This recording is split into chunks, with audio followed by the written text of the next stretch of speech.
আমরা এটা জমিটা এটা ভাঙে নিতে অন্তত আরো 10 বছর আগে থেকে। আবার এই যে জমি গেছে মনে হয় 10-20 একর জমি গেছে গা।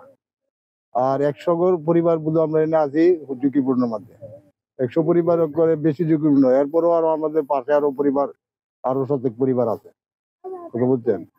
আর 10 বছর ধরে এটা বেশি ভাঙতেছে, আগেও ভাঙছে অল্প, তখন খুব বেশি ভাঙতেছে।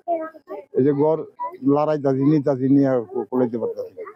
আমরা তখন 100 গরিব, আমরা জিহুতের মধ্যে দুইটা কাটতে দিম এই কমতো আমরা নাই আনেতে খাই। আমরা জমি কেটে বাড়ি ভিড়া সবটা ভাঙে লয়ে গেছে গা। আমরা সরকারে দুধু সাহায্য করে আমরা বাঁচতে হারমো হোলা হার লয়া, নাহলে আর বাঁচার কোনো গতি নাই। আর যে জায়গাটার মানে বইছি এই জায়গাটার মানুষ নির্ভর করে এমন নিঃস্ব আনেতে খায়। অনেক করে 3 বা 4 বার এই গড়টা লাড়া লাড়া হইরে হইরে আগ আগ একটু সামনে যাইতেছে, ওখান যে যাইবার আর বাউই নাই। আমাদের এই গ্রামে যে এই পাড়ার নদী অনেক দিন ধরে ভাঙতেছে, আর অনেক ঘর আগ গাইতেছে, আর কেউ পিঠা বাড়ি উস্তেত হয়ে গেছে। আবার এরা অন্য জায়গার মধ্যে বসবাস করতে হচ্ছে, যারা জায়গাও জোগাইতে পারতেছে না। তো এইভাবে যে অবস্থা ভাঙতেছে, আমাদের পুরা পাড়ায় আপনার ধ্বংসর প্রতি আছে।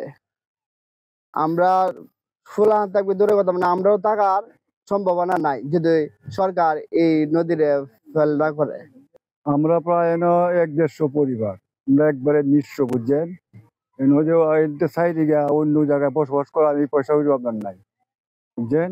এরপরে আমরা বাপ দাদার ঘর বিটা বাড়ি আমরা জন্মস্থান অন্য সাইডে যেত তো পারতেছি না, আর আমরা করার মতো সংস্থা নাই। যদি সরকার যদি কিছু সহযোগিতা করে আমরা 1-150 পরিবার বাঁচি আর কি। আর প্রায় 3-4 একর জমি আছে, সবটাই নদীতে ভাঙে লয়ে গেছে।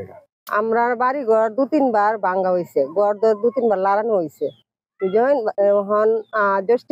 জুন মাস আসতেছে, জুন মাসের ভিতরে পাথর এবং বস্তা দুজন না ফেলানো হইলে বাড়ি ঘর আমরা তাহান যেত না, যাওয়ান লাগবো। আপনারা সরকারের কাছে অনুরোধ, আপনারা এই মুহূর্তে মানে জুন মাসের ভিতরে বস্তা এবং পাথর আপনার কাছে দাবি চাই, দেওয়ান লাগবো। বীর মুক্তিযোদ্ধা আব্দুল সত্তার, 6 নং পরিবার ইউনিয়নের চেয়ারম্যান।